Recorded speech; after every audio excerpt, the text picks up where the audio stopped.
catch it. And we're live on Oz Property Investors. We bring the big names and we have the big fun. And tonight it's about the other people's money. So how you going, Adam? Hey guys, how are you? Gee, hello, mate. So much energy. Sorry, I didn't. I should have. Yeah, you been a bit higher with the energy, but you fired off like a bit of a live wire there. yeah. Sorry, I should give people that warning. But yeah, how you going anyway, Joe? As well, what's happening, man? I'm good, mate. I'm good. I'm very good. How are you? How are you, Jeff? More importantly. Oh, more importantly, yeah, I'm excited, man. Just feeling some good energy about this session because I love talking property and this is as with you, Joe, it is one of the highlights of my week. So maybe I need to get myself some more hobbies. But no, I think it's super exciting to think of sort of topics that are somewhat counter cyclical. And then we'll unpack some of that, but yeah, who knows where this conversation will go. We do have some structure, so let's get into it because I want to make these sort of super valuable and content packed. So, but if you're loving it, we want to see your questions, we want to see your comments. Give us a like if you're watching on YouTube. Do all that good stuff, people. Whatever you do on YouTube. So yeah, this is going to be a super valuable session. Like other people's money, I think there's a bit of there's a lot of confusion behind it, and there's a lot of developers out there that hide all of the information, all the good quality stuff behind a paywall or behind their service or something like that. And that's why we wanted to get you, Adam, because you give it all away. You don't sell a course, you've got nothing to sell us, so you can just give us the goods. So yeah, all I do is develop, and if people want to know how I do it, I'm always happy to share. There's plenty of development sites out there for everyone, so there's no need to be keeping your secrets close to your chest or any of that garbage. Yes, I love it. That's why we wanted to get you on, mate. I'm excited for this one. Quote of the week, Jeff. What is your quote of the week, mate? So, and I wanted to thank Adam for coming on because this is almost your dinner time, so it's a bit early for you. So thanks for coming. That's okay. I'm over in Perth, so it's only 5:30 for me. So we'll wrap up about 7, and Wednesday night's date night. So my wife's told me no later than 7, and we're off to dinner. So yeah, we're good timing. Okay. So we got to get through these quotes. So my quote, I like to marry up with what the topic we're talking about. So my quote this week is: "If you want to go fast, go alone. If you want to go far, go together." So I think that is very topical and very important in these kind of hiring straight environments, particularly. And it's not to say that joint ventures or other people's money is for everyone, but it is an alternative or an option. So yeah, that's topical for me. How about you, Joe? My quote of the week is, well, I don't know if I don't know if you agree with this one, Jeff, because I thought this was my quote, but you are saying that this may be Steve McKnight's quote that is relevant to this. If you put a part-time effort into something, you'll get a part-time result. If you put a full-time effort in, you'll get a full-time result. So is that from Steve McKnight, Jeff? Do you want to sort this out now? I mean, yeah, he definitely said that very regularly. So I don't know if you've seen. Have you heard him say it? Yeah. So I heard him say it. Yeah. That's definitely I think if we had Steve on a live, which he's actually a mentor of ours, so you probably wouldn't want to mention that to it because he might be like, "Oh, Joe, I think that's actually my one." Yeah, you might just hang up the call. Imitation is the greatest form of flattery. It's funny that you've heard him say it as well, Adam. Though, yeah, he said it. It's very true. I think it's poignant as well. Like with development, right? I bet you see so many people, Adam, that want to dip their toes into development and they just don't tick all the boxes and they screw it up. Like it's easy to think, there's one house here. I want to put 2 houses here. I'll just do that, but it doesn't always go that clean. Yeah, look, it's a straightforward concept, and the process is straightforward enough, but there's so many little steps. It's complex is probably the way I'd say it in terms of the number of steps. And unfortunately, with quite a lot of them, if you mess them up, then that could sink the whole thing. So yeah, the way what's the succinct way of putting it is I could hand anyone a great development site that I've vetted myself, but if you don't really know how to execute it, then you could turn a profit into a loss easily.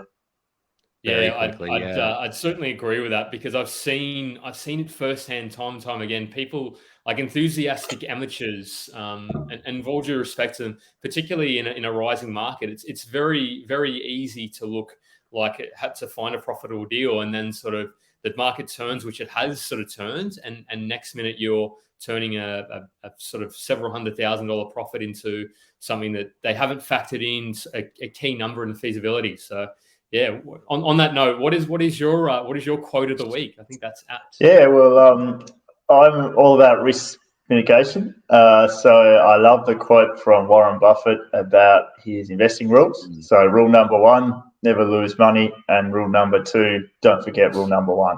So yeah, it's obviously you can't always avoid losing money. You know, there's always risk, but it just reminds me to, when I'm looking at my strategies, development strategy, thinking about what risk mitigation do I put in place, and making sure that we protect our capital as much as possible, so that if unexpected stuff happens, which it always does, you should at least be able to get out with your shirt on. Yeah, 100%. That is a solid rule set to live by. Keep your shirt on. In other words, keep your shirt on. Will do. Okay. Well, yeah, you go, Joe. Let's do it. Okay, we're back. We're going to jump in. We're going to jump into our little sponsored post here, but then we will talk and introduce the man, the myth, the legend that is Adam. So let's do it. This live session is sponsored by Scott Agate from Hello House. Scott has created the world's first property negotiation as a service business. So what does that mean? Well, let's think about it. When was the last time you negotiated on anything over $100, let alone a property that is going to be one of the biggest investments of your life? The vendor, they have a trained negotiator on their side in the form of a real estate agent. That's kind of like you stepping into the ring with Mike Tyson after never training a day of boxing in your life. These guys are trained professionals, and that's what they do day in and day out. And this is what Hello House does every single day as well. They negotiate on property to get the best buy price from the real estate agents. Scott Agate, he's the expert negotiator. He has been in this industry since 1995. He owned and operated 3 Bell franchises. Scott was the guy that was teaching these real estate agents all these agent games. He knows all of their tricks. Having him on your side is going to give you a massive unfair advantage and literally save you tens of thousands of dollars. Unlike other ways of purchasing property, Scott's incentives are aligned with you, the buyer, meaning the more money he saves you, the more money he makes, which is what you want. You need to have those incentives aligned. Scott has kindly offered our group a massive discount on the retainer fee for his service. So if you're looking to buy your next home or investment property, click the link below to get in touch. So I've actually I've dropped the link for Mr. Agate and Hello House's Get Buyer Ready course, which talks all about these good stuff. So there is a very generous discount still going on there as well. So check that out, because we've had Scott on heaps of times. So that's and I think negotiation is all part of the other people's money process as well. So I'm excited. I'm sure we'll talk a little bit about that, but maybe why not. But Adam, let's talk to you. You sent me. I love the bio you sent me. It was amazing because it's so succinct. It's fantastic. So you are the founding director at Develop Capital, a co-founder of the PPD, the Perth Property Developers. I think you should call it the PPD. I can just imagine the memes would throw off that. 11 plus years experience in residential development. So that's a good amount of experience. So I'd be interested to, and 30 million plus in projects with 50 plus investors. And I ask you to give you a bit of color as to what you also do in your sort of outside of property, because I love to hear what else people get up to. And you run marathons and half marathons, as well as there was something else you sent to me that you. Yeah, hockey. I like to play field hockey. So season's just finished. So yeah, now I'm moving to running season. I was like field or ice, but yeah. So yeah, that's just like a marathon or a half marathon is absolute punishment. Like it can be. Yeah. How many marathons have you done? If you run the marathon, the half marathon doesn't seem too bad, right? So yeah, I've run 2 marathons and probably about 8 halves. So half is probably my preferred distance. It's when you train for a marathon, it's like having a part-time job. You know, you're putting in probably about 18 hours of exercise between recovery and stretching and strength training as well as running. So yeah, What's your quickest half marathon time? Just quickly. Hour 45. Yeah. An hour 45. Yeah, Yeah, I did. so. I did I two did and a now half. 43. Not that it's a competition, but yeah. Oh, shit. There we go. That was on a completely flat track, though. I'd be lucky if that. Yeah, you always pick a flat track for your PB, don't you? Oh yeah, it was about 30 degrees. It was 30 degrees at 9 a.m. So that's yeah, I was maybe assuming February they do one in Boston and WA, lovely beachside city, and you run along the coast with not many sand dunes, and yeah, everyone gets their PB down there. Love it. I have to get WA. So talking about running, let's talk about I want to get up and running. So the first question most times we ask people is, tell us about your first property investment and how it went and what was it all about? Yeah, so I'll actually tell you about the first property I ever bought, which ended up being an investment and then kickstarted me to where I am now. So back in 2008, I bought my first home using my first home buyer's grant, and I bought a little one-bedroom apartment in a suburb called Victoria Park in Perth, real inner city suburb, lots of apartments and townhouses and things like that, and bought a little place, and when I was looking for it, I realised that you could buy renovated or unrenovated ones, and the cost difference between them was pretty much the price of doing a reno. So yeah, I bought the unrenovated one for I think about 200,000, and if you paid 20 grand, you could renovate it, and the renovated ones were about 220. So the problem with the way people renovated the houses though is that because it was a cheaper type of property, they always skimp on part of the reno, and so I thought, well, I want somewhere nice to live. I'll just buy it and renovate it myself. So that was my little foray into renovating, and done purely it wasn't as a project. I didn't expect to make any profit, but I signed up the offer for the house, and this was end of 2008, and the GFC was just hitting. And the government announced all the stimulus measures. And one of the things they announced was they were doubling the first homeowner grant for established properties. And I just missed out because I'd signed like a couple of weeks before. But one thing I'd read, and they still repeat it, I think it's true, is any change to the first homeowner grant is inflationary. So that kicked off this massive buying spree because the grant was only doubled for about 12 or 18 months or something. And so all of a sudden we got all this capital growth. So I saw the value of the property increase 20% in about 12 months.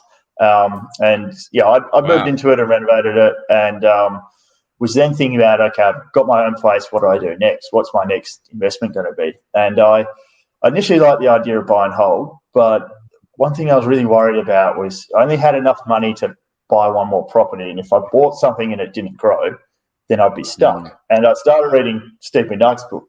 Funnily enough, we mentioned him earlier, and he was big on adding value and doing other stuff as well, and sort of riding waves with growth. And I really didn't want to do any more renos, but he just convinced me. By the time I finished reading the book, I remember being quite frustrated with the book because it pissed me off because the logic was sound, but I didn't want to do a reno. And then I decided, all right, I'll have to go. My next purchase would be a reno, and I'll buy, reno, sell. And I didn't have enough money to do it and own my property, so I had to make the decision to sell that and become a renter and cash out.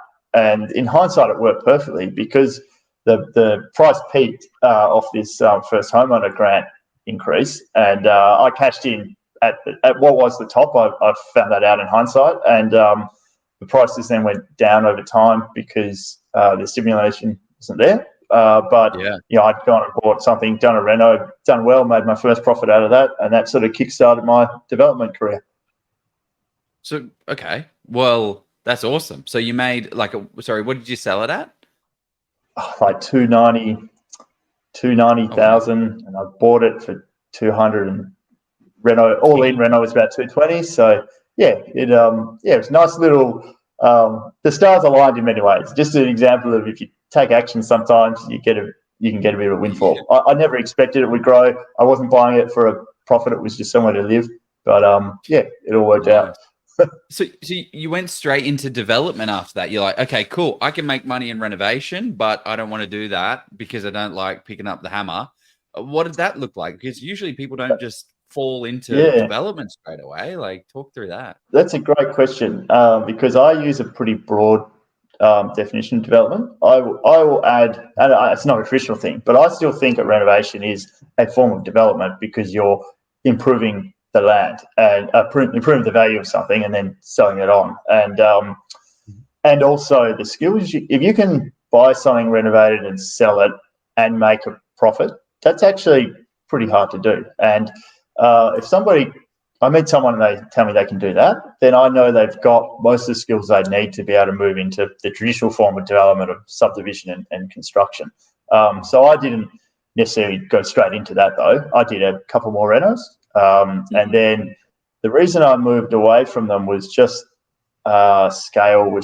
I found scaling a bit hard. Yeah, doing a reno is okay. I was making, these weren't high price properties. I was buying for 300,000-400,000, I think, back then. I was making 50, 60, 70 grand a time. But in order to scale, I'd have to do quite a lot of volume of renos, and to actually be able to do that, I would have needed to set up a team, and I just wasn't I wasn't confident enough to do that. So I then added some subdivision, did a subdivision with the reno as well, realised that was actually really easy, given the skills I already had. And then I started adding the construction because that wasn't much of a leap from there either. So I got a couple of questions. So when you said that you could fairly easily make 60 to 80K in reno, I sort of, whilst that sounds fantastic, I imagine that's gross profit. So then you'd have to pay tax on that, I'd say, or is that in your pocket? Whenever I talk about profit, I talk about profit to whatever entity I'm doing it in. So yeah, you'll pay tax on that if you didn't reinvest it or I always like to talk about profit just as in gross as in you paid all your fees, your GST and all that, and then the money left over is there, and the tax you pay is up to how creative your accountant is, really. And how many if you use structures, which we had Tony Lee. Check out our YouTube for that session, because you can kind of there's many different ways you can do that, but we won't sort of pull the accountant out of you. But how did you actually learn how to develop though? Because I think that's probably Joe's. Because did you have a job or occupation background in construction, or what was it? No, not at all. So I was working in strategic purchasing at the time. Procurement is the formal name. A lot of people don't know what that means. It's a bit of a weird word. And I started off working for government and then worked for mining. So big companies, big contracts, also commercial stuff. So that gave me some good soft skills that you need around development. I used to have a lot of meetings with lawyers and things, so it's easy for me to set up commercial agreements when I got to that with OPM, analytical skills, that sort of thing. But in terms of actually, how did I figure out how to do this? There's two main influences for me. It was one, fortunate to come from a property family. So my father's a property valuer, and my mother was a real estate agent for about 30 years, doesn't sell anymore. And so they'd done little renos and things when I was growing up, and I hadn't thought much of them at the time, but when I was a bit older, it made sense to follow in their footsteps, and they were there to give me some guidance. But as anyone who's worked with their family probably knows, it's great, but you still need to break away and stand on your own 2 feet. I mean, I get along really well with my family. There's no conflict, but you still got that family dynamic at play. So I decided to do a course, like a lot of people. The easiest way to find a mentor is to find someone who's teaching it and pay them some money. And there was a course based in Perth with a couple that did a lot of projects in Perth. Like everything, probably cost about 10 grand or whatever the equivalent that was 12, 13 years ago. And that just gave me a bit more structure and formality around how to find sites. And like everything, the best way to learn is to have someone to guide you, but also just get your hands dirty, get in there and do it. And the learning curve of just doing one project was probably off that. I learned 90% of anything I needed to know skills-wise. The rest of my journey has just been about experience and judgment, and that can only be built from time. Yeah, as they say, the first million or the first kind of deal is often the hardest, because you're concerned that the sky's gonna fall if you make one or two mistakes, which in most deals or in most purchases, people will make a mistake. So, but I think that's really really interesting. Yeah, definitely. And look, I've often found it over the years, thought back to that first project, and if I went to do it again today, if all the other numbers were equal, I reckon I could have pulled out another 30-40% extra profit just from having a bit more experience, better trade knowledge, just refinement. So, yeah, everyone makes some mistakes, but it doesn't mean you have to lose money, right? Yeah, that's massive. So what are some of those small mistakes that you made that cost you 30-40%? One of the ways to actually make buy, rent, sell work is to increase the number of bedrooms in the property.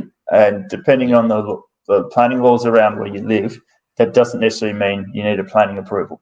So in this house, I found a house with a really large living area, and there was room to create another bedroom and an ensuite bathroom. So that was great to increase the value. But the reno is a little bit more complex now. So just the way we renovated it, where we placed the stuff and the trades we used, straight away there's a lot of money I could have saved in hindsight in the way I did it. And a lot of it just comes down to that, better decisions around how you executed the reno. And one thing that's always fascinated me with trades is some of the best trades don't advertise, and they're not necessarily the most expensive either. I've worked with some guys, particularly when they're a little bit older, I've worked with some guys who just had an attitude that because they're older, they can't charge as much because they're not as quick as a young guy, which is probably fine if you're in a building site or something and they're cracking the whip. But from my perspective, you're older, you've got a lot of experience.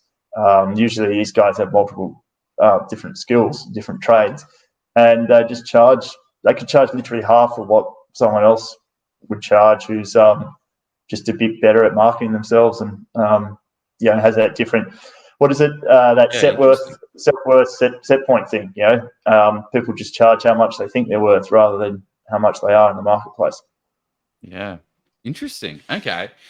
So it was just more of the layout that you structured, and you could have put the bath here and organized the pipe. The pipe work was here, and you could have done that kind of stuff to it. So when did you start bringing in other people's money into these deals, right? So you're starting with a renovation. You've got $70,000 kitty in here. Then you run into another renovation, and then you're like, how do I scale this? Or how did that come into play? Yeah, so it was a few years after I started. I was working with, by that stage, I had a property coach I work with, who I still work with now, and property coach. I was looking at. What's a property coach? Yeah, so I work with a guy called Brendan Kelly. I don't know if you've spoken to him before, but he's runs results mentoring.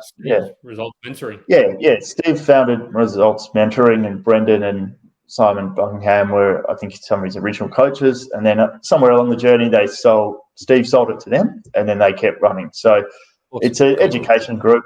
And part of that is coaching. Mentor. And as I said before, the easiest way to find a good mentor is pay them, and then you get their undivided attention. So I had a property coach that's been a key part of my journey. By the way, I don't want to undersell that for anyone who's a beginner listening to this. At some point, it is a very good idea to find a good education provider and pay them some money. Because it should pay you back many times over. So we were looking at, I'd done a number of projects at this stage, development, subdivision, renovation, and I wanted to become a full-time developer and quit my job. I enjoyed property more than what I was doing, and I could make a lot more money.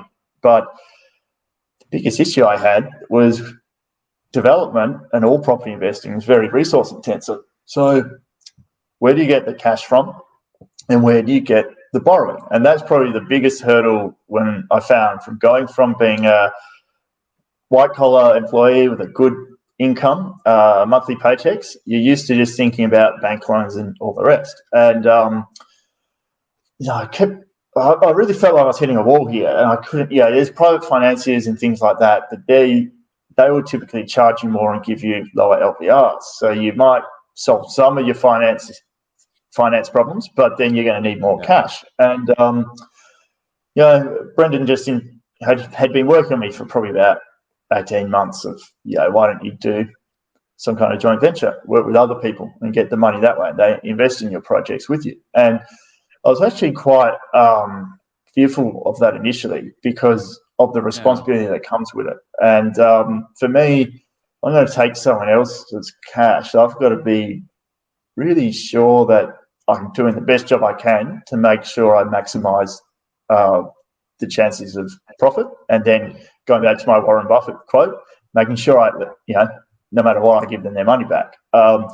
It took me a while to get that level of confidence, but at the end of the day, it was just a matter of starting a project, seeing how it went, and then going from there.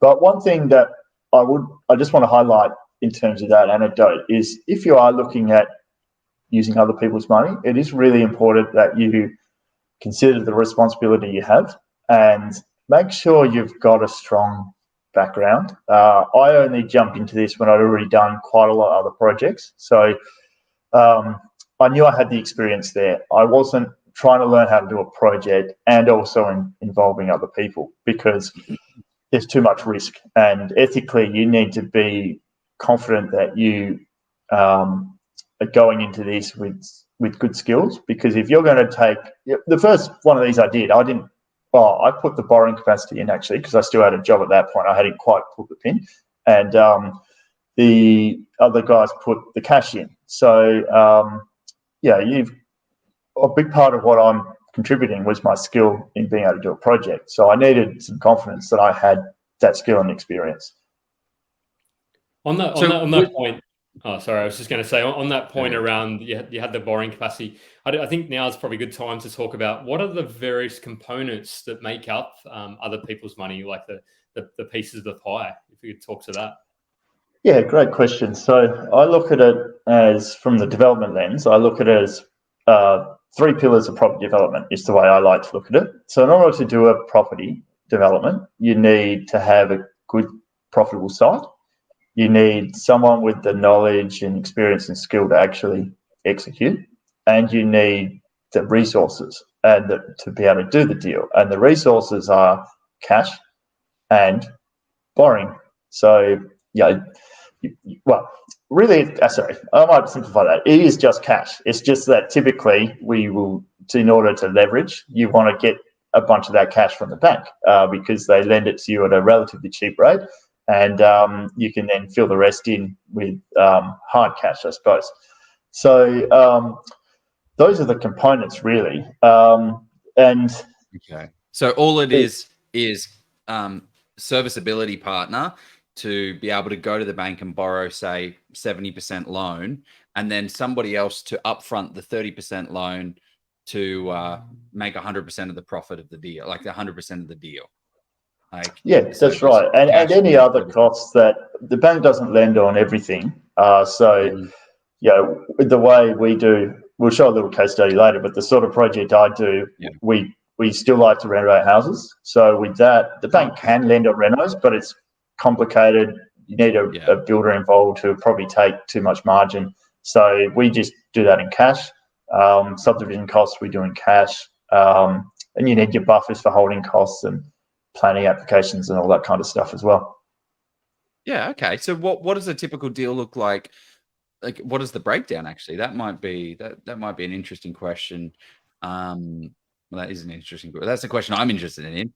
Let me give you a tangible example here so people can get their head around it. So one thing I'll just say, this is very much an art. So all of this comes down to the strategy that you're trying to implement. So if I'm doing straight renovations, I'll probably do it different to if I was doing renovation and construction, and maybe differently if I was doing large land releases.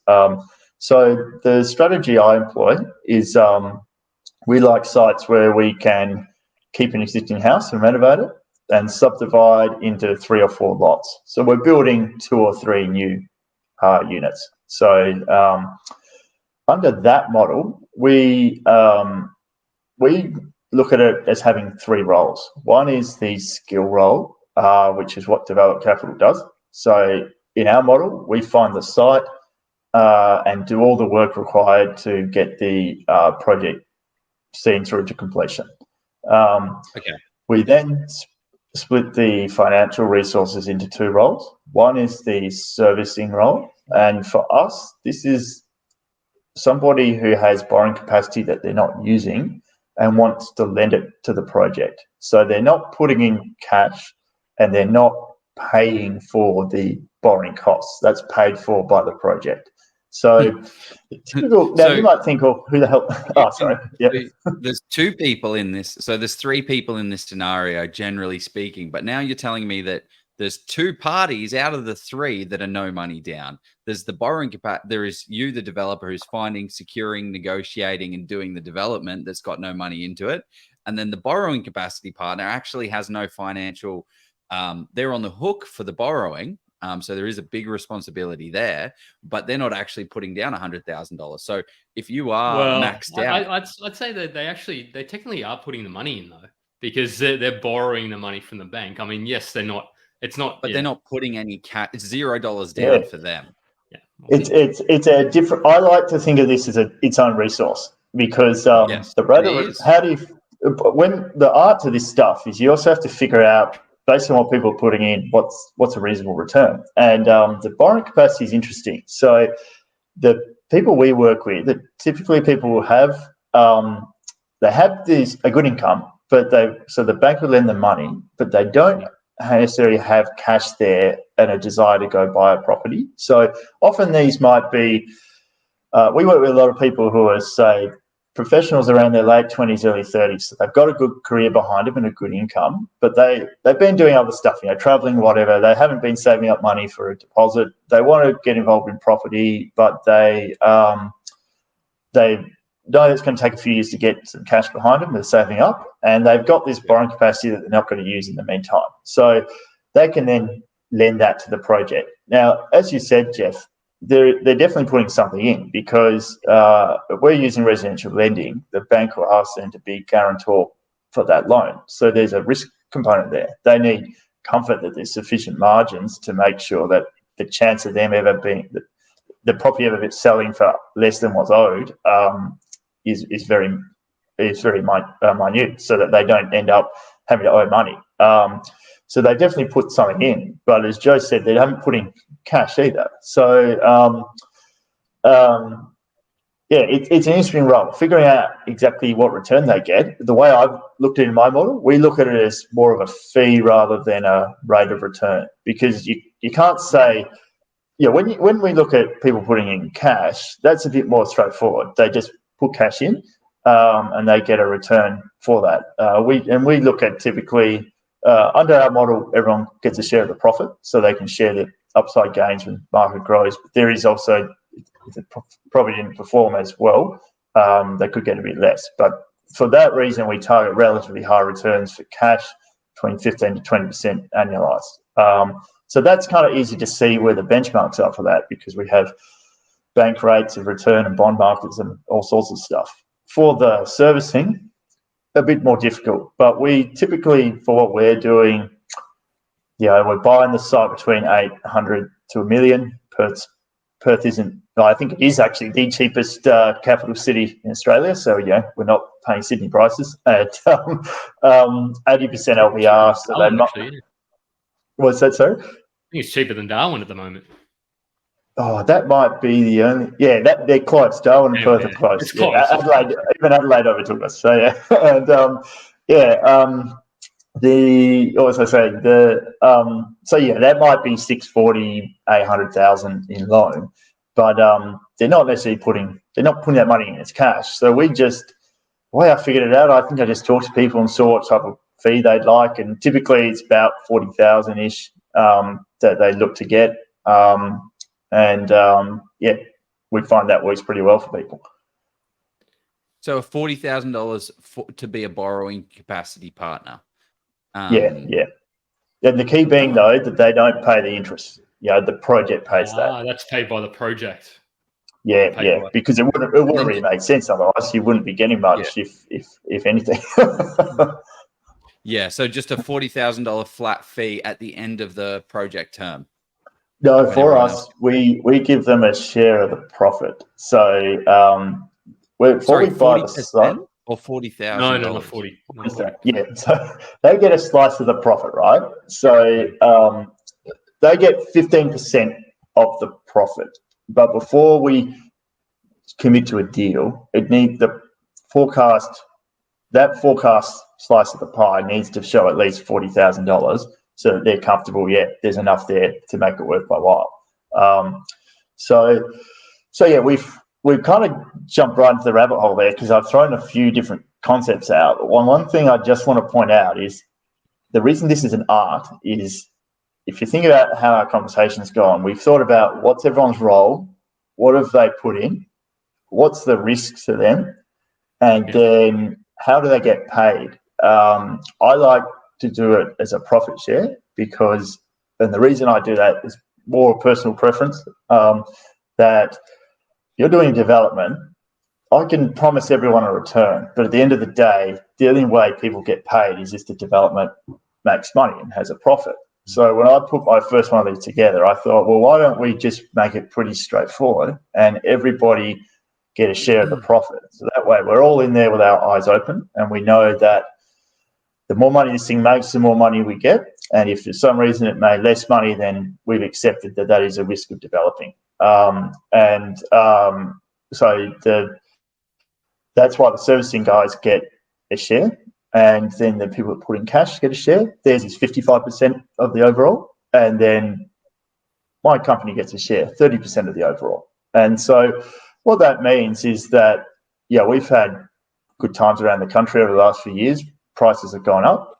We've got a number of projects where the profit is a lot higher than we initially thought. And, that $40,000 fee for some guys is sitting around $70,000, $80,000. So that's fine. It's exciting. We've all been in a project together and we all get to share the win. So I think to clarify, I think Joe was looking a little confused about this. So I think it's a minimum of 40,000 that would go to the servicing partner. Is that 40,000 or the percentage? No, I would put it this. I think the way I would describe it in my scenario is it is a share of the profit. Yeah. Target returns 40. Yeah. So we've gone in, we've done our due diligence. Capped at 40? No, not capped at all. No, it's target. You're getting a share. So maybe I'll just do a real simple thing. Hey, it's Joe. We'll just pretend you're my servicing guy. You want to be part of my project. I found this project here, and we've done our due diligence, and we checked our numbers. So we're very confident that today, as of today, in this market, the profit is real, and that you will get a 15% share of that. And what that's projecting is $42,000, say. And you say, okay, that's fine. That seems reasonable to me, knowing full well that if... well, Jeff, you can be a servicing partner. Sorry. I meant the cash partner, not the servicing. Yeah. Oh, yeah, sure. You can be in the cash partner, sure. And so, Jeff, yours is 55% share of the profit, which works out to be, let's say, a 32% return on the money you put in. That way we start the project, and if the market grows, suddenly your returns are up because you're getting a share of the profit. But if the market went down a bit, then maybe you get a bit less. So cool.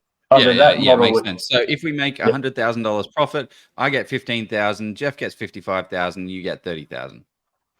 Yeah, that's right. Yep. Yeah, cool. That makes sense. Okay, cool. We got it. Yeah. So one of the questions that I have is what happens. Well, actually, there's a question that's actually come up here already. Have you ever returned a loss, and how does that work for people? So one of the things is capital risk. How do you get around that? Like, how does someone? So I have not returned a loss, but that doesn't mean to say it can't happen, because the biggest thing outside of our control is the market. And I spend a lot of effort in being very selective about where I buy. But look at the last 3 years. COVID came along. No one knew about that. Interest rate rises. Yeah, we had a sense it would rise at some point, but who could say when, how quickly, or where it will stop? And what does that even mean for your local market? Very different all over Australia for what that means. So what does that mean in my model? If we're sharing profits, we share downside risk as well. And this goes back to the art, though. This is how I like to structure it. And I was talking a second how there's other ways you could do it. In our model, remember I said that the cash guys get the biggest return, 55%? The reason for that is in our model, they take the biggest risk, because if we lost money, the bank always gets repaid first. So the first thing that goes is the profit. The second thing that goes would be the capital.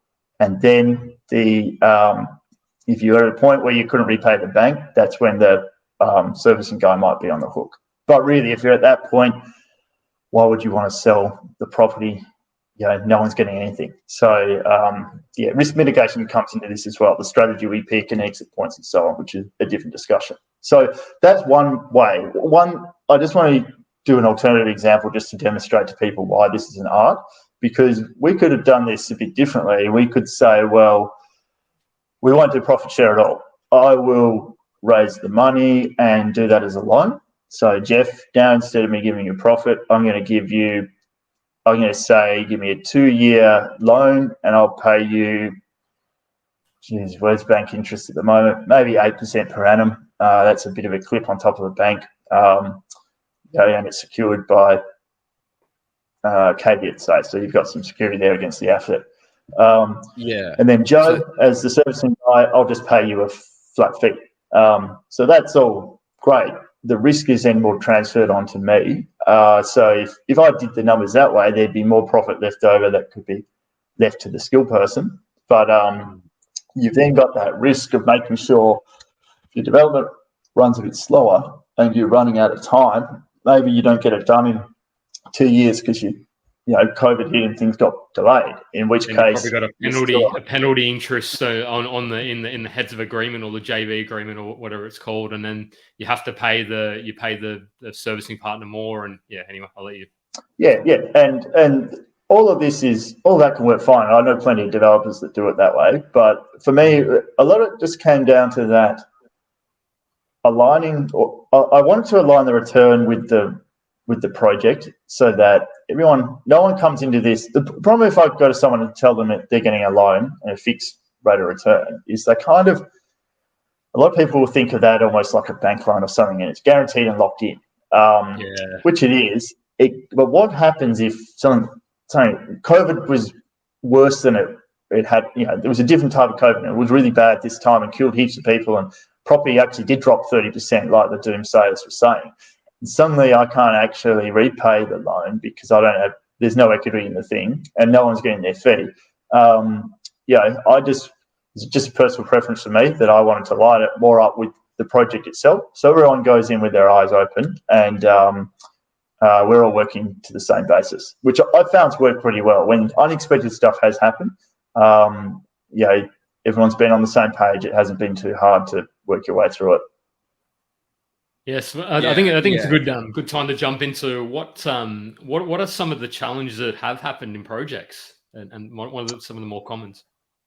I think the development is a really good strategy for you can get good profit and good returns on your money. The most challenging thing with it is there are a lot of things that are a bit out of your control along the way. So one is timeliness. So banks and councils are the notorious institutes that push my timelines out, in that once I go into their process to get finance for buying the site or building or our planning approvals, that's when there's targets they work to, but they have no obligation to stick to them. So that's typically where we see delays. And it can be a bit hard we always build contingency into our timeframes, but it is hard to know exactly when something's going to finish. And if you're doing a development, you need to accept that that's a risk and understand that any projection is a bit rubbery in terms of time. This is a bit of a slower moving beast than, say, a quick cosmetic in and out reno. The other thing is market fluctuations. It's probably the other risk. So in the projects I've had that haven't returned as much, I haven't had anything that's lost money, but the ones that didn't return as much, it was usually just because the market might have softened a bit and you didn't get quite the sale price that you thought you would at the start. So yeah, those are probably the two main things to think of in terms of risk. Another one, which I've sold pretty well, is your builder. So that's the third pillar that could really cause you a lot of delays if they're not switched on. And I used to, having a background in procurement meant I used to do lots of tenders in my day job. So I used to always tender the work and work with different builders. But I've started to realise in the residential space, their net margin is very narrow. It might only be making 5-6% net profit, excluding all their overheads and things. So how much am I going to save by tendering? 1%, 2%, yeah. And if I save too much, I might be going with a guy who's not going to make any profit, in which case the only reason they're taking that on is they're probably going to go broke pretty soon because they're desperate for cash flow. So I realised then if you're doing that and you end up with a builder that runs a bit slow, it doesn't take too many months of extra holding costs to erode any savings you got. And so I decided to make a decision to work with one builder as a preferred builder and therefore build a really strong relationship with them and start being able to solve some of that risk. And the guy I met, Untitled, he runs a building company just for developers. Primarily for developers. He does the odd house build. He's a developer himself. I formed a really good relationship with him. I'm now really good mates with him. And he and I founded the Perth Property Developers Networking Group. So we do that as well. So suddenly that manages a lot of that risk, you know. Joe and Jeff special, that one. Yeah. Did you meet in results mentoring by any chance? No, I was running a networking meeting, and Untitled walked in with another now good mate of mine, Zach, and we started chatting, and yeah, here we are. There you go.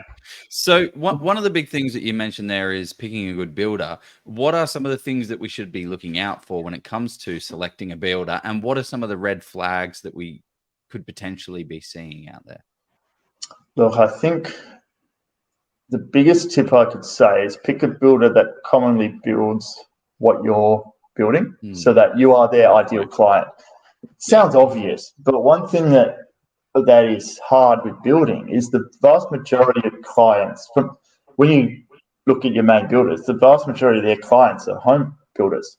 And home builders, what they're usually kind of price sensitive to a point, but they're also then really just wanting their dream or as much of it as they can afford. So you hit them with a 3-4 month delay on their build, they might not even notice that much, or they might whinge, but it's not really the end of the world for them.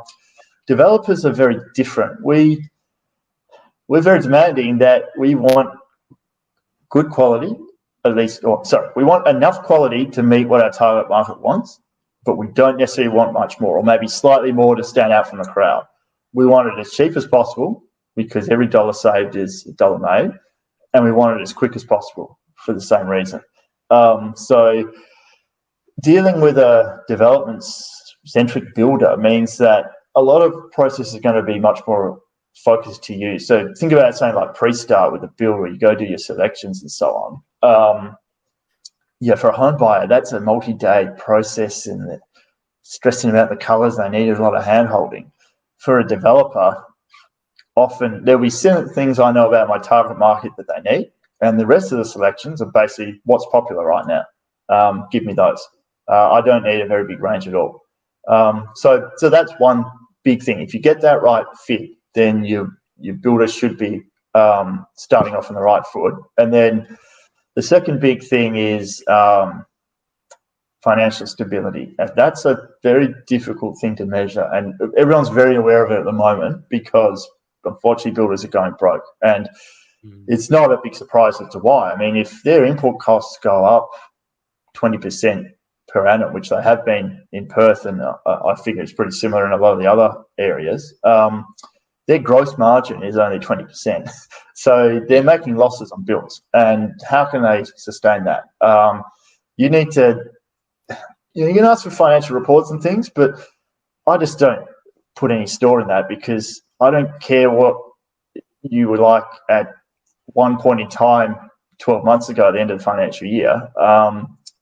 I need to know how your solvency and cash flow is now. And the best way I found to look into that is think about their cash flow and their business structure. You need to know how many projects they've got on, what stage those projects are up to, and how many overheads they have, how many staff and lease. So, and then you can get a bit of a feel. If they've got a good even spread of projects, and if their net margin is 6%, then you can kind of figure out what kind of cash flow they might have coming in. And if it feels right, then good enough. But when you look at that, you'll find builders, the red flag is the builder that has heaps of jobs that are about to finish and hardly anything new starting. Yeah. So that's someone who's got a pending cash flow problem, and you don't want to be part of that.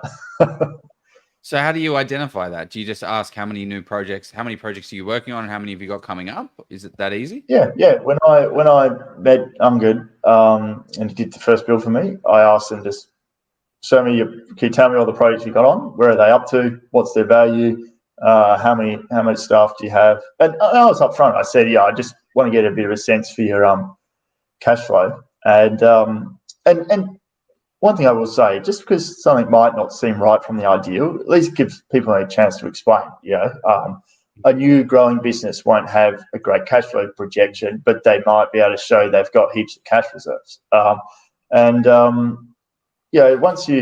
just think about it commercially. So, okay, you've got these staff and these roles.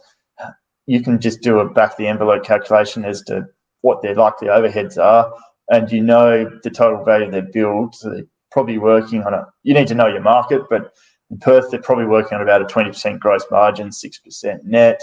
So that's a 14% between their net profit and gross. So is that enough to cover their staff and the rest of their stuff?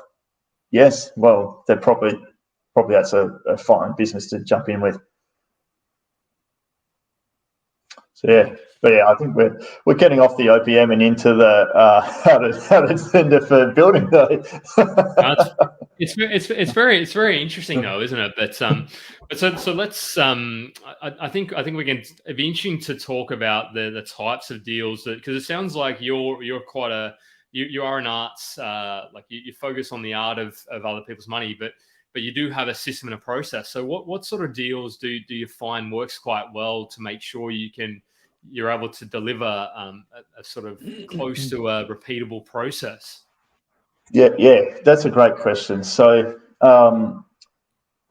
what I aim for is, I think you just said, I aim for a strategy that allows repetition and to repeat the same deal. So if you think of my niche, buy, renovate, build 2 or 3 new. The way the planning code works in Perth and the land sizes, there's heaps of properties that could do that. Doesn't mean they're profitable, but if you just went looking for sites, there's heaps of potential sites. So it's something you can easily replicate. And the reason I like that is then I can systemize it. So I can start getting very efficient at how I do the projects. And the better my systems are, the more predictable my outcomes are, because I've got good control over them. I'm doing the same thing over and over, so I get a good understanding of the ins and outs. And what I'm trying to do is avoid pioneering. Another way to do projects and build is to jump into new projects each time. Maybe start with a 4-unit, then do a 6-unit, then an 8-unit, and a 12, and then you end up building a 10-story apartment building or something. That definitely works. But the risk with that approach is each time you jump into a new project, you're reinventing the wheel. There's parts of that project you've never done before, which means, what's the term? It's a bit of a mouthful, but I do like the term of the unknown unknowns. If it's a known unknown, good old Jahari's window. Yeah, exactly. Yeah, but there's a known unknown. We can find an expert to reveal that for us. If we don't know that it's even there, then it's going to have an impact, positive or negative, and we're just going to have to wear it. And every time you change strategy, there's unknown unknowns, and that first one you do is there's a learning curve there. So I like to avoid that where possible. Yeah. And you create a structured, systemized process that you can just keep repeating. And the value of that is you get better and better and better at the process. So one question I'm interested in is, if I'm a wannabe developer and I want to maybe not do this full time, but I want to understand the process, what's the best way to start? Should I be like a borrowing capacity partner? Should I put some money into the deal myself? Should I tag along with a developer? Like, what's the best way to not be a wannabe and be a B? Yeah, not that we're saying that people should be doing, people should do whatever they feel comfortable with. Speak to all their, not financial advice people, of course. Yeah. Look, it's there's definitely a learning curve there. So I think the best way to approach this is to acknowledge the learning curve, and then what you need to do is learn as much as you can and get as much hands-on experience as possible so that you can grow into a point of being the person that does the deal. And I'll just give a very quick analogy around this and then explain a specific example where I've worked with someone who's gone on this journey. So I like to think of this very similar to how I ended up running a marathon. I didn't ever actually set out to run a marathon. I just met a guy who did running, and I had hockey season coming up, and I wanted to get fit for hockey. And this guy, Shane, is like an ultra marathon runner. He runs, what did he do, a 200-mile run earlier in the year, which is 320 Ks, and it took him nearly 3 days or something. And you sleep as much as you want or you need. So and he won the race, and that's part of the strategy, is figuring out how much sleep you do or don't need. And crazy stuff. I didn't even know people could run that far until I met him. And so I started running with his running group and started getting really fit. I had a great season that year with hockey. But while I was running, everyone else in there is doing ultra marathons and triathlons, and they kept asking me, "Oh, when's your next event, Adam?" And I said, "Oh, I just play hockey." And after about 6 or 8 months, I thought, you know what, maybe I should do an event. So I trained for a half marathon, and then next thing you knew, I was running a marathon. And it didn't seem that hard to jump there because everyone around me was a high performer in running, and I just sort of learnt off them, copied what they did, went to their coach. It's kind of like the Todd Sloan, you don't idolize, you normalize. You start to hang out with the people that, like, if you want to be a property developer, start going to events like the Perth Property Developers. I think sorry if I butchered your name. Yeah, that's right. Yeah, exactly. And that's why part of why we started that group is to create that community. So now to be specific about how do you actually do it for development? Well, there's a guy, a good friend of mine, Tom. I met Tom through networking groups because he wanted to be a developer, and he went to networking groups, and he came to our networking group, and you met Ungad, met me. First step was just we got to know him. He built his network. He'd obviously done a lot of reading and stuff to learn about developing. He then wanted to get his hands dirty, so I asked Ungad and I if he could get involved at all. And Ungad needed some help in his construction company, and Tom has an accounting background, so Tom jumped in and started doing some bookkeeping, accounting work with him. So he's now in a construction business and getting to see all of that. And then Tom had a chat to me, and Tom had some spare superannuation money, which he was able to put into one of my projects in the form of cash. And he could now see how an actual project looked like. He'd come along, get all the outcome of the due diligence, see the strategy and all of that. And, he started learning, and through this, one thing that I was really impressed with Tom is he turned up. He came to every meeting. He got to know people. He got to know us sort of socially as well. And we're a good group of friends who are all developers, and we'll go out for social stuff, and Tom would come to that. So he's getting to know everyone. Yeah. And then just by being around and asking questions, I got to a point where I needed a bit of help with my site searching, just to systemize it and have someone help me just do some of the data entry routine stuff. So Tom was available. He was interested. I asked him, and then I got him to do some. I taught him how to do high-level physios initially, so he could do the initial kind of steps for me, and then I'd check and I'd give him feedback. And over about 18 months, he started to learn how to find his own profitable sites, to the point where I could give him more and more, and he's bringing me. He's almost like a buyer's agent. And then with the project management of the projects, so I have multiple projects on, I have people who assist me in managing them. So again, it was pretty easy just to ask Tom if he could help me with some of that. And then he started to get more hands-on experience with seeing how the projects ran. And he built his experience that way. Because you're starting to build it up, but it's kind of going back to Steve McKnight's quote. Now we've worked that out, but you put a part-time effort into something, you're going to get a part-time result. Like, it sounds like Tom is very invested in making this development happen, and he wants to learn every single step of the way. But you don't necessarily have to be a Tom, right? You can be a Jeff, who is just the finance partner, or a Joe that's just the borrowing capacity partner. Awesome. Okay. And what's like the minimum amount of money that someone can run to get into a deal?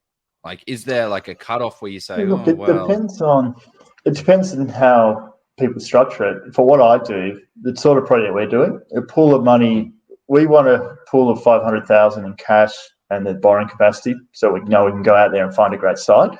So for me, my minimum is 150,000, just because I don't want too many people in a project, just to keep it simple. But I would say if you had 50,000, you've still got options, because you might find someone who's doing a renovation, and a renovation might only need 150,000 or 200, 300,000, sorry, depending on where you're buying it. I do know a guy who does stuff in regional New South Wales. He probably only needs 150, 200. So if someone gave him 50, he'll happily work with them. So you don't necessarily need heaps and heaps of cash. There's plenty of options, and I'd say about half the people I work with are interested in being a developer themselves. They've just put some money in so they can see how a project works and go along on that journey. And a lot of them then start doing their own stuff in parallel, and sooner or later they're the ones starting up their own JVs and using OPM. So and that's always great to see when somebody gets to that point, and they're still in your network, and they're just now more of a peer than an investor or a beginner. The student becomes a sensei. Yeah, that's right. There you go. How you like them? It's interesting. You kind of talk to that, because you sort of when you and I sort of seen this as well. The projects that often have more people in them, you often start to have greater challenges. So I think one of the key things of using other people's money is less I think with people at least is definitely more, because you start having 5 or 6 people, then somebody's aunt has an opinion about how you should renovate a property, or that you should only build 2 instead of building 3, and they've got these sort of really sort of well-meaning ideas and opinions that may not be the best for the project or the people in the project as well. Oh, yeah. Look, it's if you're going to run one of these, you really have to think about exactly what you spoke about. And one part is how many people. Another part is what are people's roles. Very clear role definition. And one thing I'll stress heavily is there can only be one chief. So I like the skill partner role to be a defined role. I don't want 2 or 3 people doing that. Even if I was putting my money into someone else's project, I need to know that there's one person running it. So straight away, a lot of these things are now not even going to come up, because no one asked their auntie about the colours, because you've said straight up, you're paying me to be the skill person. I'm picking the colours. If you want to know what they are, no problem, I'll tell you, but I'm making the final decision. Under my structure, it's very clear. I've made the final decision on everything. I can make the final decision on the sale price that we accept when we go to sell as well. And that's really important, because you can't afford deadlock. Have no say whatsoever around. I mean, they can offer you guidance, but from a legal perspective, no, I've got the final say around what actually happens. There's some governance things there. They can have a say if they don't think I'm performing, but we use company structures under the Corporations Act. If 51% of the shareholders pass a motion, then it has to be followed.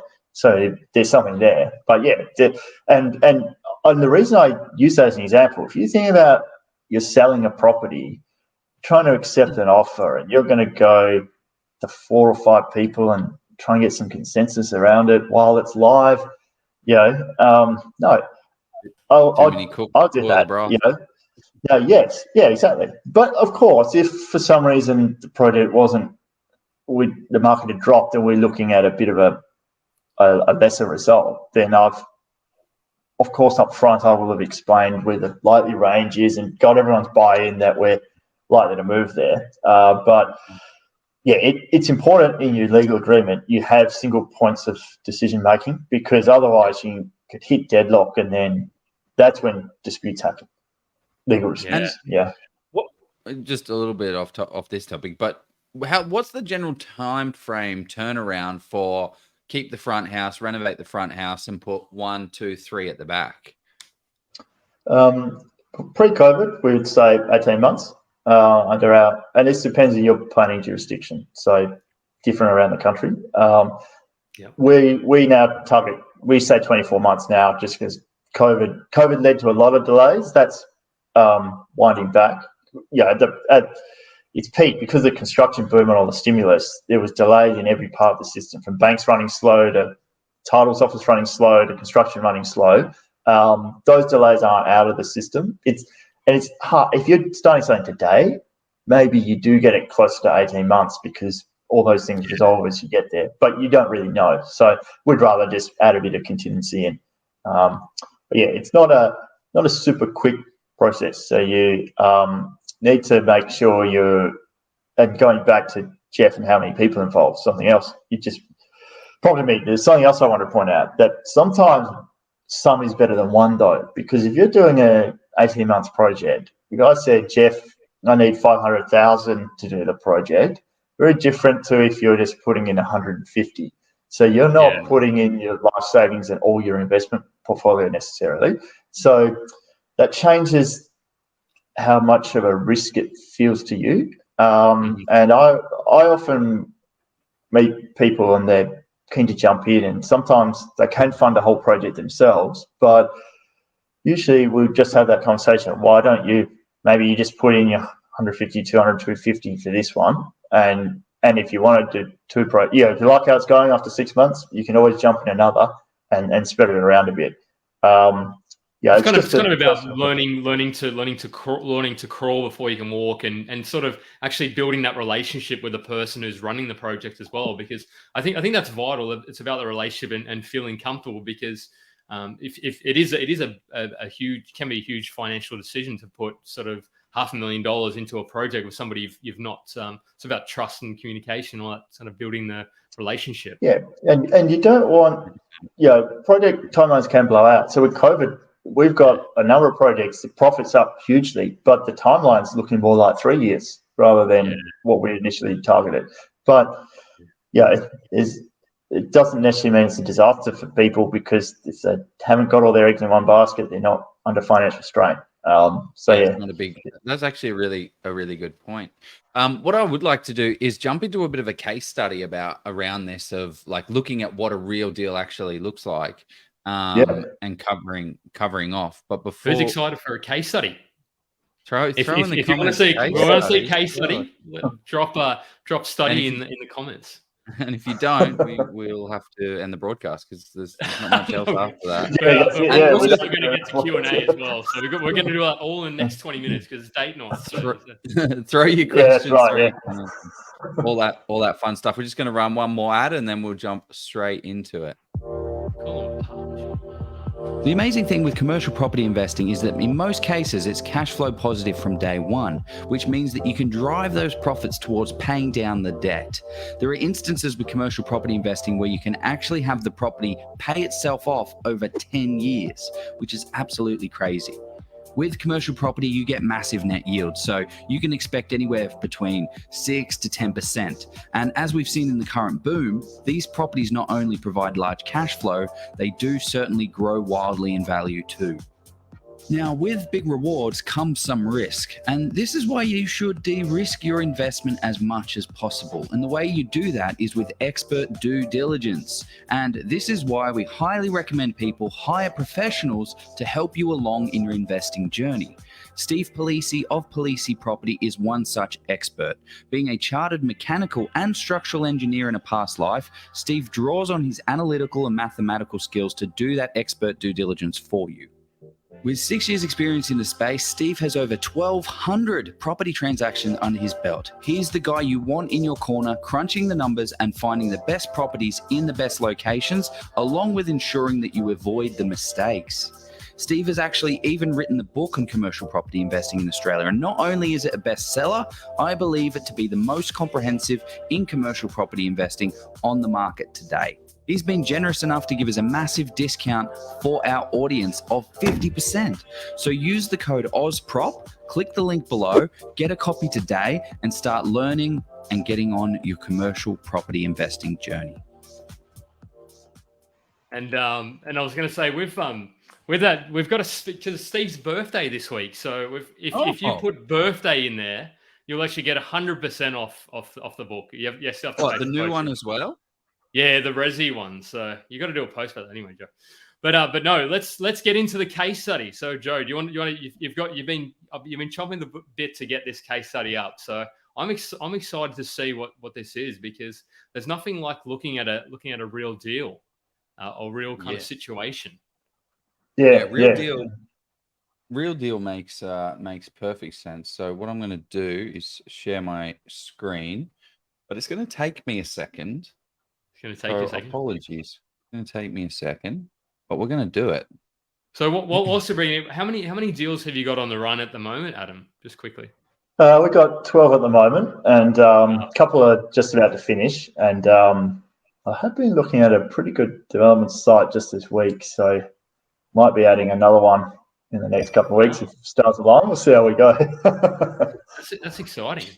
Yeah. So how does it work in WA? One of the questions I have around WA is it a full, like is the state control all the plannings? Is it individual council have different planning regulations? How does it kind of work? Great question. It's close to being state controlled, but there is local council involvement. So to explain that, there is something called the Residential Design Codes.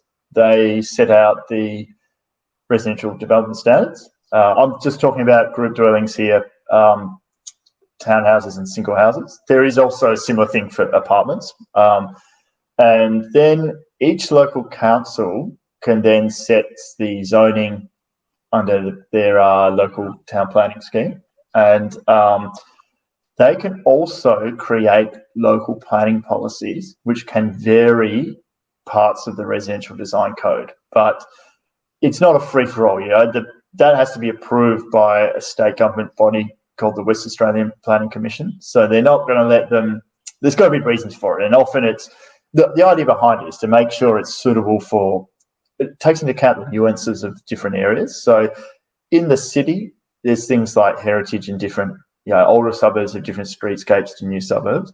But WA is a very, very big landmass. There's a lot of country towns. So, country towns can then have different things going on that much more relevant for them than, say, Perth, and regional cities like Gero, Bosso, Bunbury, Albany, they can do different stuff as well.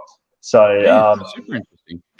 It's one thing that's good with it is that the residential design codes state a minimum standard. So if you meet the minimum standard, then your planning gets approved, more or less. So that we go in with some certainty around what it is we can build. We don't get stuck with this idea of we think it's a 3-unit site, but it could be 5 or it could be 2. It's fairly prescriptive that way. So I quite enjoy working under that system. Yeah, it's like minimum lot size for a subdivision is 450 square meters guaranteed. Like it's you can fit it on there. To figure out if you can subdivide something, if you're knocking the house down, you probably don't even need a survey necessarily. You can just do the maths off the title. If you're keeping a house, you just need to see how much space is behind the house and whether there's enough room there to build the additional lots. at a high level. So it's good. It means when we do our due diligence, we've got some pretty good certainty about the outcome we're going to get. Yeah, sweet. Okay, cool. Well, what you're doing is keeping the front house. So let's jump into that. Let's do now. It. I'm not going to have a lot of time for Q&A. Yeah, we'll jump through this pretty quick because I have talked about this before. So I've already explained my strategy here. One thing, probably all I didn't say is we target owner-occupiers, and we want areas with really good amenity and good affordability. So that way, yes, the market can do strange things, but we know that there's always people there that want to live in this area. So we're not facing a problem of shit, there's no one around to buy the house. Whereas if we're on an outer suburb somewhere really cheap, then people only live there because it's cheap. That's not what we want. And the other thing is we target owner occupiers because owner occupiers buy emotionally, so we can drive the highest price out of them as long as we hit those emotional things. Yep. Makes sense. Can't argue with that. Okay, retaining the front house and then opportunity to add 2 or 3 more dwellings at the back. So this is when the site is set, like the house is set really far forward on the block. So you've got, 1,000 square meter block and the house at the front. Then you can have a driveway cut out and put some properties at the back. Is there any rules around the driveway width? As a general rule of thumb? With this, there are, I said that planning code is clear. There's still lots of nuance. So we always get our town planning expert to look at it, and we get the lot layout done because there's rules around the driveway width. So if you knock the house down, the driveway needs to be a minimum of 4 meters wide. If you can keep the house, if by keeping the house it means that you can't get 4 meters, then they can allow you to reduce it to 3 meters, but only if there's not enough space there. So if there was enough space for it to be 4 meter wide, then you still have to do 4 meters. But if trying to get that means you'd have to knock the house down, then there's an allowance there. So there's lots of little rules around that. And as we know, there's always red tape with planning. That's okay. Cool. That's good. What are we looking at here? This is the real deal.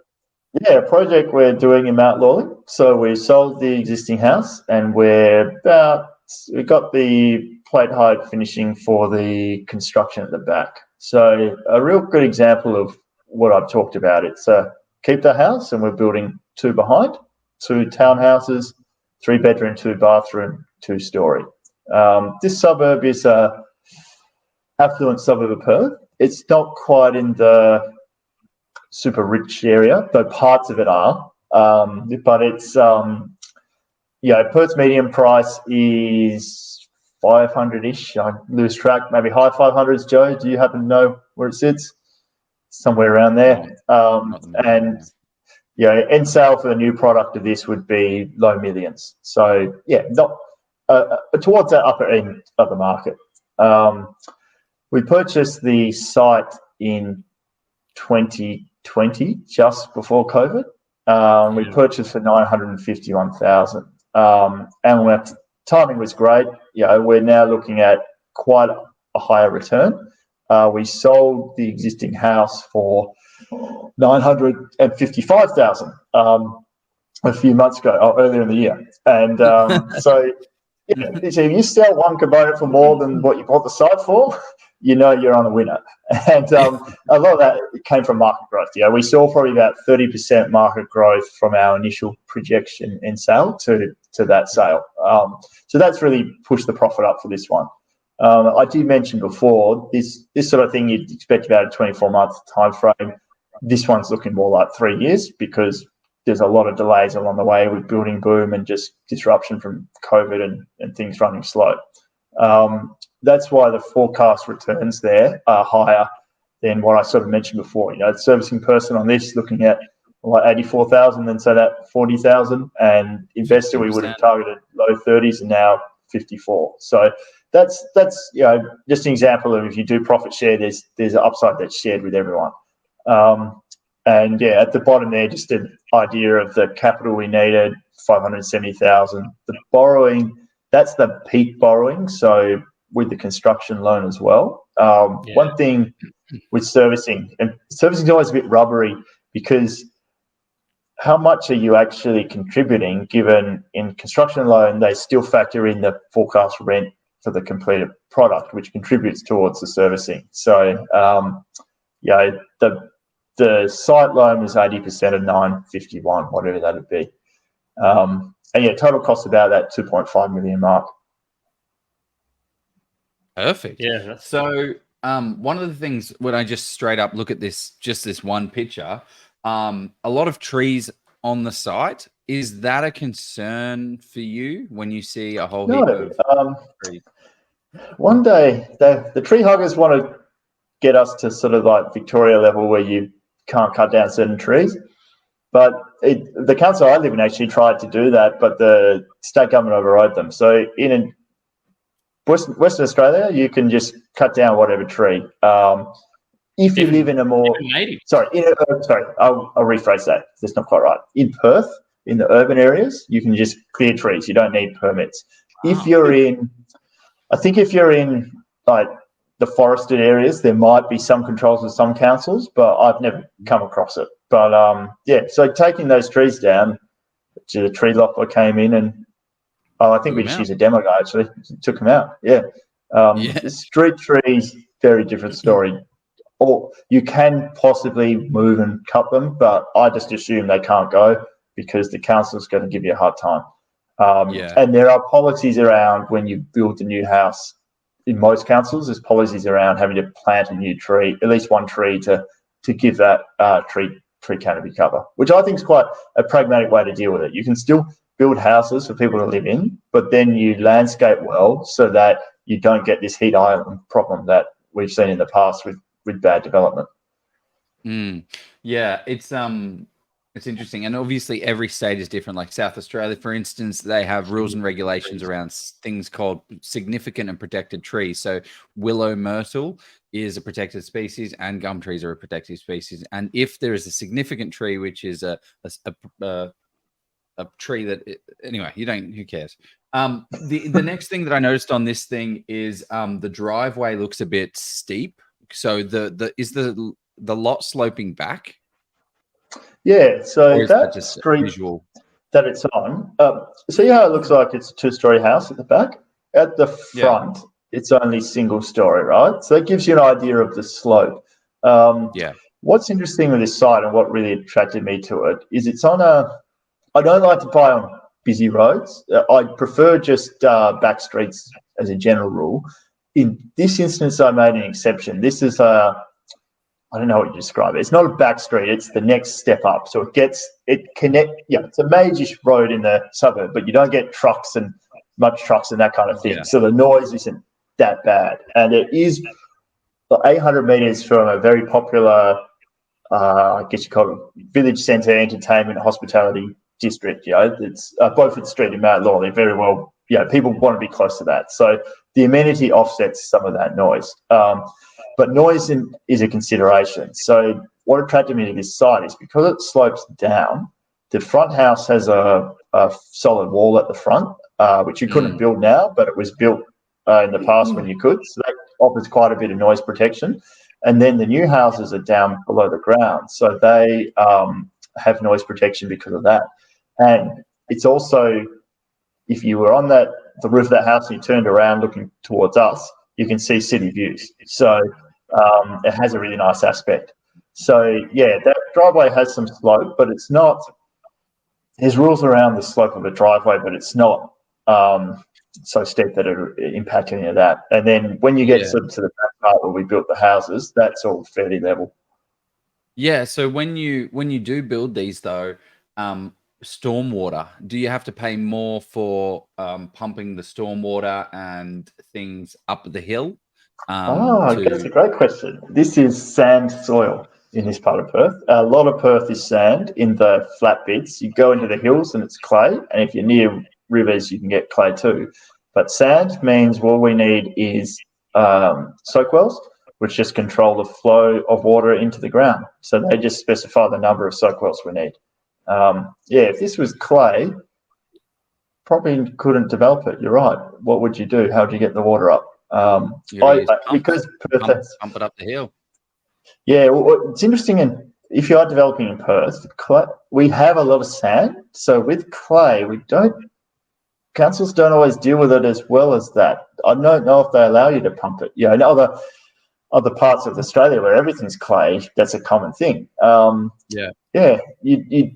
In Perth, you'd be very careful when you're building in clay, because check the costs and check the regulations. Because I do know one council in particular where they tell you can get the higher density as long as you solve the stormwater problem. But with something like that, I doubt they would say it's solvable, so they might not even let you develop. Interesting. Yeah, I'm always very cautious of bit like hills going down because of that issue. One other thing that I've noticed here on this picture is you've got precedents for other development sites. So that's one little helpful tip for people is don't be the first person into the lot. Like, don't be the first person that developed here. I mean, if you're kind of newish and inexperienced, you want to have precedents there that someone else has already done what you're looking to do, so you can actually do it. So this one, based on what it looks like from the next door neighbors, you've got this front house, and then you're putting two. And that's exactly what you're doing? You're putting two properties on top of this?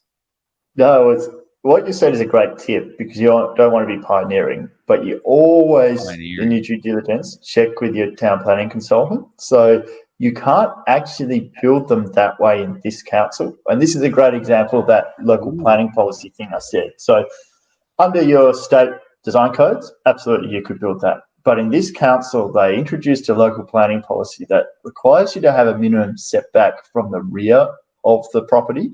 The idea being they want properties to have backyards. And if you look at what that is, I can't remember off the top of my head, it's a couple of meters. You can't see that. Yeah, I don't have the mouse, but see the furthermost, the rear one on the left hand. That's ridiculous. Literally, your neighbour's like right next door. You step out and you've got the. The outdoor area is to the right, so it's got a side yard. It's still got an outdoor area, so you can't lay them out that way. What we had to do was lay them side by side at the back, and then one here. And then have a big area in the middle, so the cars could come in and reverse and all that. So we only could do that because we have a large block, and it could definitely, if you just did the numbers on the yield of this, you could have potentially built another probably almost 4 smaller townhouses if you could lay them out the way that you do them next door. But you can't actually do that under the local planning policy. So definitely precedent is good because it shows you it can be developed, and it also means that you're not the person disrupting the low density suburb by being the first one putting all the new houses in, because neighbours hate that. NIMBYs get upset. We're building a PPR at the moment, and we're the NIMBY, and one of our neighbours, well, she said that she had to sell her house because of us, and I thought, oh yeah, whatever. And then she did sell her house and move. So they can get quite upset. So you were the final straw. You were the final straw. That's it. Yeah, and the new neighbours are lovely. They'll probably develop it someday themselves. So they're on board. One thing, I mean, guys, throw in your questions and comments in this. This is a real deal that's happening right now. So anything that you want to unpack. But one of the things that you mentioned to me was that you sold this house.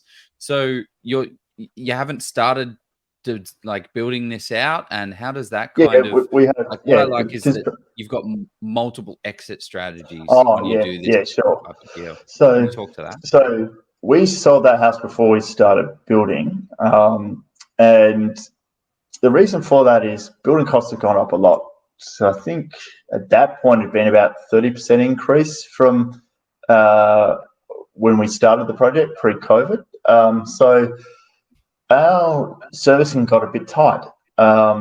Couldn't quite borrow enough to cover it. So what do you do? Well, in the planning code here, you can subdivide and get titles before you build. So we do that just to give us multiple exit points. And we had a really obvious, really great exit point. Sell that front house. Well, yeah, we sold it for more than we bought the site for. So we had plenty of spare cash, so we could put in some equity and reduce our borrowing or cover that overflow.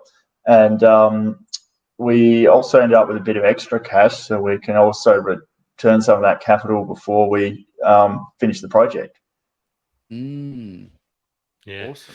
Okay. That's I think that's something that we really should have spoken about with OPM and joint ventures, is talking about like the process of actually how you'd lay out to the people the multiple exit strategies so that people can gain greater comfort in the risk mitigation. But maybe round two. But Q&A, it is. Let's get to it. We've probably got time for one or two questions. Yeah, we can slip 10 minutes in. My wife hasn't knocked on the door yet. So. But let's see. Let's see. Did you just? I'm just. So we actually had a couple of questions. This is a great question when we're talking about the numbers. So they're saying 54% return over 24 or 36 months is very different as a per annum return. Do you manage expectations for the money partners at the start? Yeah, great question.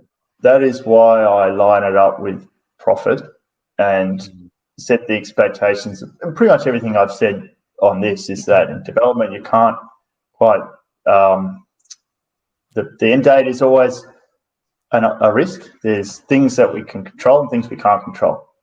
So, yeah, remember our target return was 30% for this. So we've, we're almost, if say the time's increased by 50% and our returns nearly increased by 50%. So, yeah, that's all worked out fine. But yeah, it's why I don't like to do the fixed loan with a fixed return date, because I would have missed it on this, and what do you do then? You could potentially get stuck. And I've also, I just think if you've taken a loan and you've then set an expectation that it's not going to blow out. Now, remember, this type of blowout is not very common. It's just we had COVID, which is an uncommon event. So in terms of expectation as well, context is very important. I didn't have anyone turning around and thinking, this is all your fault and what have you been doing? Because we all lived through COVID, you just have to roll with it. And particularly COVID in WA. I mean, yeah, the iron. I mean, the iron. I was going to say the iron curtain went up. I mean, shouldn't say that's yeah. Sorry for the WA viewers. We don't want to get into politics, but there was some frustration around that on my end, because we needed people to do construction work, we couldn't get them in, so building times blew out, and so on. But here we are. We all got through it, so it's all good. And I think the really good thing that you mentioned, is the person holding the loan is not the one paying the holding costs. That's factored. That's paid by the project So that's probably giving the person who's borrowed the money more sort of assurance as well in the project, if I understood that correctly. Yeah, look, and this is an art. You can do it any way you like. I've certainly met people where that role is that they do pay the costs, but they get a different type of return. I think they set that up. They gave them a percentage return on the money they borrowed, and yes, X% of that went off to the holding costs, and the net was theirs. And look, that's an interesting model. How would you deal with it if you had that arrangement right now? We've had interest rates go up. Geez, I'm even losing track. What's it been? 2.15%? 2.35 went up to yesterday. So it went up. We've had 5 interest rate rises in a row. The last 3 have been 0.5%. Yeah. So nearly 2% total. That arrangement, the person paying the interest is suddenly not getting as much net return. So, this is very much an art. You have to think about your strategy, what you're doing, what's appropriate, and try and think about scenarios so that it's kind of fair. What you don't want is suddenly getting to a point where someone feels like they've taken all the pain, and the other partners aren't taking the pain. Everyone's incentives are aligned together. You are just as motivated as they are to make that deal happen. One quick thing I just wanted to mention on this return side of things is that this person, whoever commented it, made a really good point. A return of 54% per annum is amazing. But you have to split this over how long the period is. So if this deal takes 36 months per annum, that is 18% per year. And if it's split by 2 years, that's 27% return. So if someone's saying to you, hey, I'm going to give you a 50% return, and then it's like, Over that's over 36 months. Yeah, tell me what the time frame is. Or you would actually be better, rather than having a 54% return over 3 years, you'd be better having a 35% return over 1 year. You may be better. Well, I mean, because it's not, because then you factor in what is the risk involved in the deal. Because to get that 50% return in 1 year, what is because it's all relative, right? All relative. I mean, but just factor that in. If you hear these amazing returns, just figure out what the end over what period and ask for the per annum result. And also think about what your role is. So if standard for that type of thing in your market is 30% and somebody's offering you 50%, you also have to ask why. And I don't mean that people are trying to rip you off consciously, but I see in this OPM space, a lot of new people offer high returns that it's going to be hard for them to achieve. And it's just because they're a bit inexperienced. They don't necessarily know whether they can hit it or not. And when I started, the first one I did, my projections probably weren't quite what I ended up with, which is okay. And that was with me with a fair bit of experience, but it's very easy to do. And it's just a sign that if you say you're talking to 4 people and three of them were offering you a 15% per annum kind of rate and one was offering you 20-25, then maybe it's that they're a bit green and it's not actually, it's only going to work out to be 15% anyway. Good. I think that's you could even do a whole kind of what are the key questions I ask somebody considering going into a joint venture with. But I mean, I've got some. This is kind of a question we did address. I think Adam said that you prefer somebody with 150, I think, minimum. But... Under our model, that case study, we said 570 is what you needed. So minimum was 150. So we probably got under that scenario, we'd end up with 4 people. 4 partners in the deal. Plus the servicing. I think this is an interesting one. How do you? And we're not accountants and we're not lawyers. So, but generally, how do you sort of structure? Great. I'll just tell you how we do it, but emphasize it's your accountant, your lawyer, and your broker that you have to speak to when you do this. Because when I first set one of these up, my accountant and lawyer both had very strong opinions about how finance works.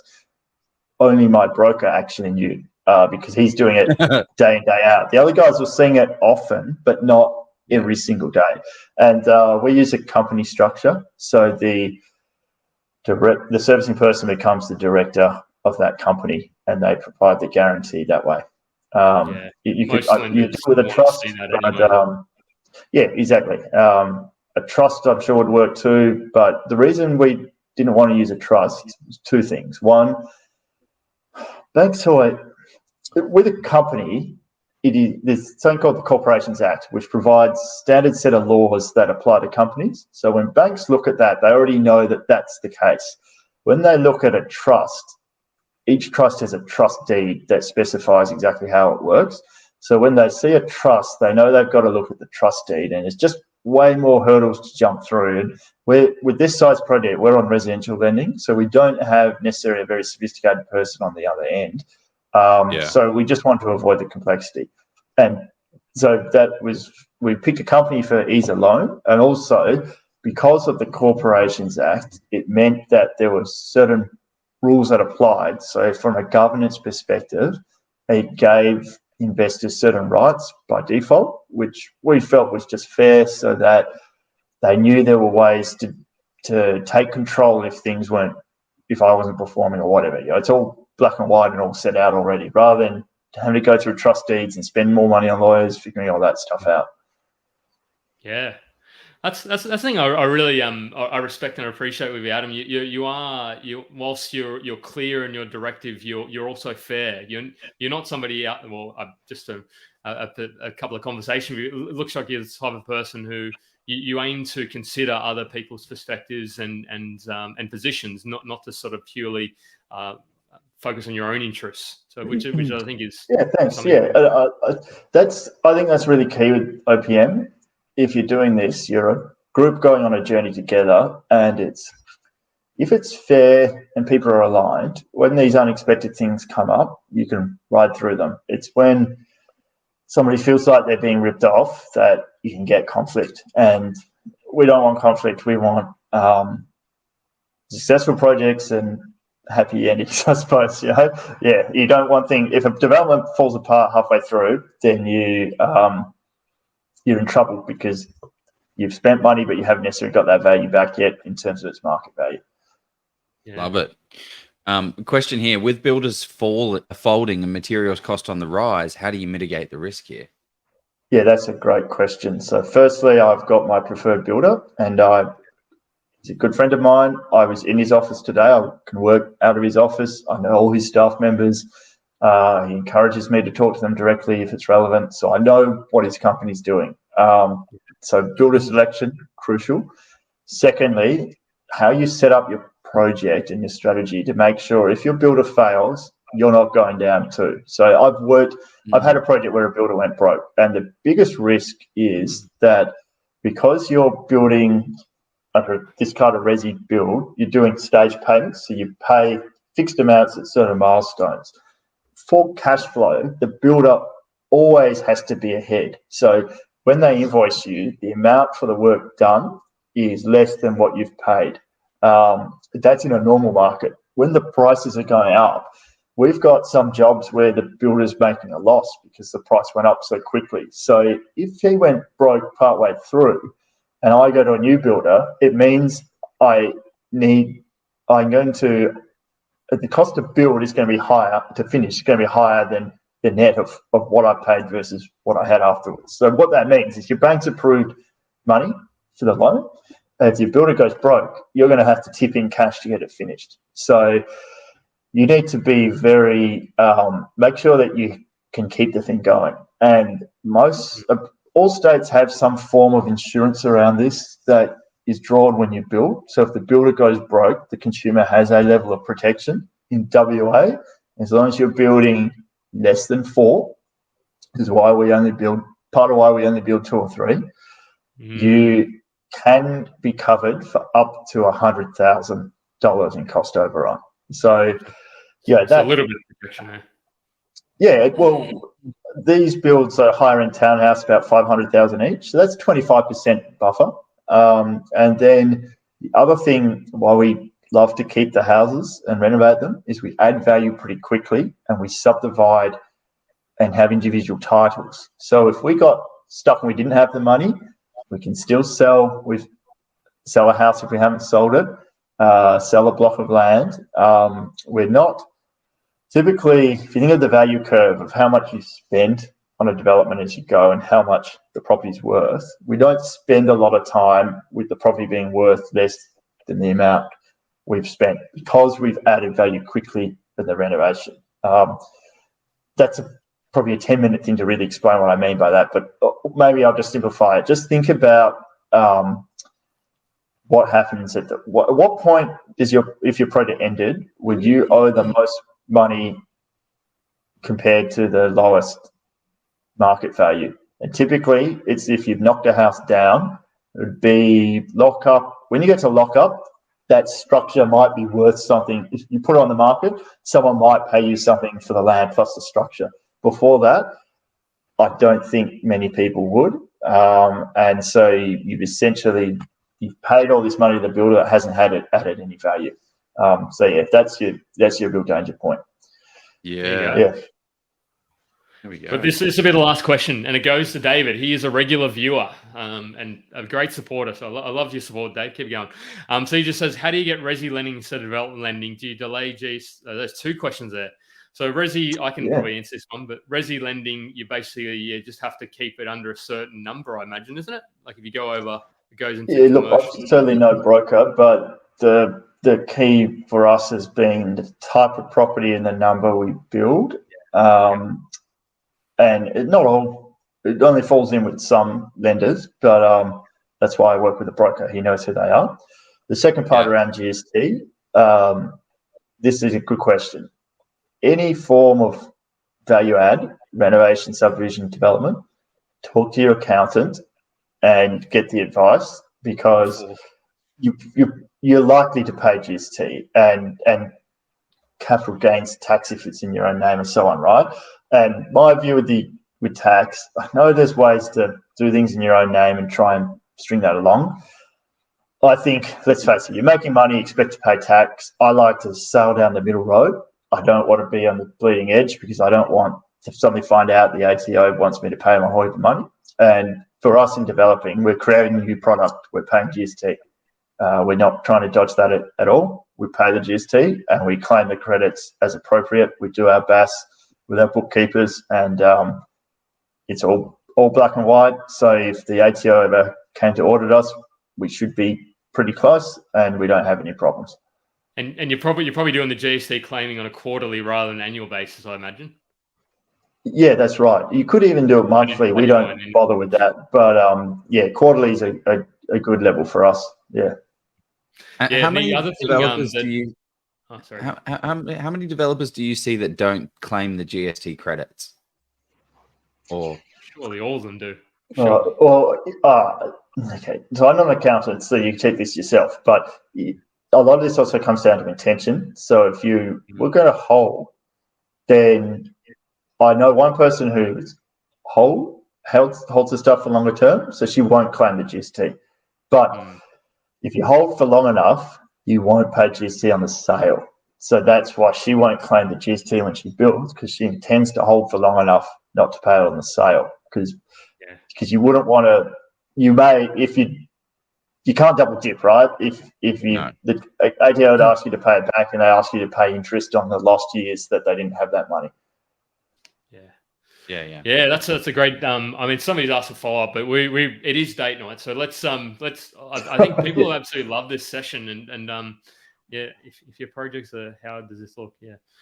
People are they're really jumping. They want to hear about the development rather than the OPM. What do they want? Yeah. Well, look, I'm an active member on the group now. I think I've been commenting on stuff every day. So when you guys post the video, if people have questions, put on the Facebook group, and I'll answer them as best I can, and I'm sure the other people in the group will chime in. So, we'll get you your answer one way or the other.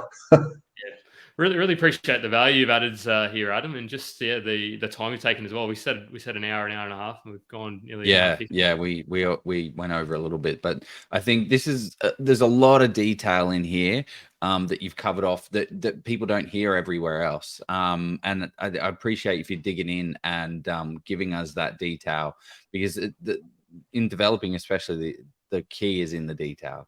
Thank you very much for that. But how can people reach out to you? Because I imagine you've got investors that you're looking to get, borrowing capacity partners, and amazing members of your community that you've got as well. Can you talk to that?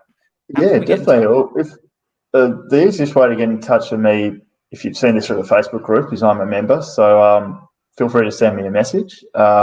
We run a Perth-specific group for property developers called Perth Property Developers.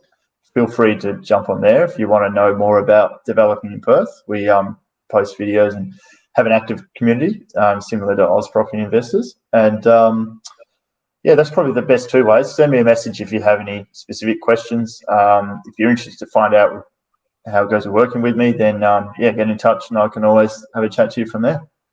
Can I drop your website, Adam? Is that okay? Yeah, sure. How, like, not salesy you are. You're like, I didn't even think about that. I wasn't even thinking about that. One thing for me, I'm selective with who I work with, right? It's got to be the right fit. So I'm not expecting hundreds of cold calls. For people, if you watch this and you're interested, feel free to reach out, and then it's all about just having a chat. And if it's something that works for you and works for me, then we can explore where it goes. Yeah. Appreciate that, and appreciate your time, and enjoy your Wednesday night, and I'm sure we'll be in thank touch. you. Thanks, guys. It's been awesome being on. So thanks for reaching out, and I'll be staying active on your group. So I'm sure you'll see me in the comments section anyway. Let's do it. Thanks, Adam. Thanks, Jeff. Let's go buy a property. See you later. Yeah.